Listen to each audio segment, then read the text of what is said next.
આજથી ભવનાથ વિસ્તાર જૂનાગઢ ખાતે પવિત્ર મહાશિવરાત્રિ મેળાનો પ્રારંભ થયો છે।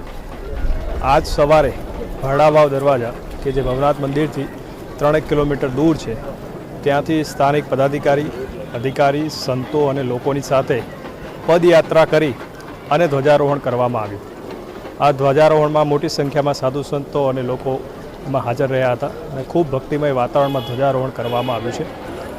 સાથે સાથે જૂના અખાડા, આહવાન અખાડા, અગ્નિ અખાડા તેમજ અલગ અલગ આશ્રમોમાં જઈ ધ્વજા પૂજન કરી અને ભક્તિમય વાતાવરણમાં સર્વે સંતોના આશીર્વાદ લેવામાં આવ્યો છે।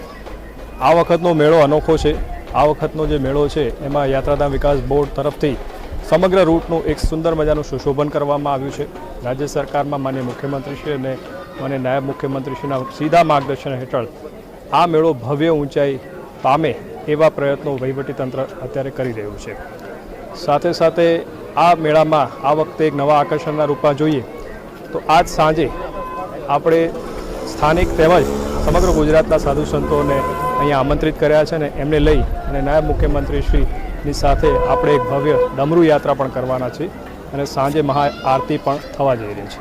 અને આ વખતે રવેડીનો રૂટ છે એ પણ લાંબો કરવામાં આવ્યો છે અને એને કુલ 2 કિલોમીટર કર્યો છે જેથી વધુમાં વધુ ભાવિકો એનો લાભ લઈ શકે। શક્તિ, ભક્તિ અને સંસ્કૃતિનો આ મહાશિવરાત્રિનો મેળો આજે શુભારંભ થયો છે। સર્વ પદાધિકારીઓ, સંતો, અધિકારીઓ દ્વારા પગે ચાલીને ભવનાથ મંદિર સુધી આવી અને ધ્વજાનું રોહણ કર્યું છે।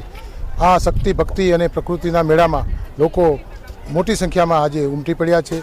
ગરવા ગિરનારની ગોદમાં ગુજરાત સરકાર અને જિલ્લા વહીવટી તંત્ર અને યુવા સેવા સંસ્કૃતિ પ્રવૃત્તિઓ વિભાગ અને સાંસ્કૃતિક બોર્ડ તથા અન્ય વિભાગો દ્વારા ખૂબ સુંદર આયોજન કરવામાં આવ્યું છે।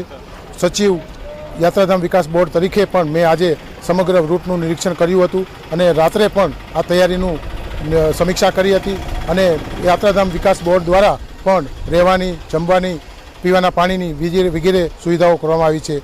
જિલ્લા પંચાયત દ્વારા મેડિકલ સુવિધાઓ કરવામાં આવી છે। એટલે લોકોની, યાત્રાળુઓની સુરક્ષા અને સલામતીની પણ અમે દરકાર લીધી છે। તો આ મેળાને સંપૂર્ણપણે આપ માણો એવી મારી આપ સૌને નમ્ર વિનંતી છે।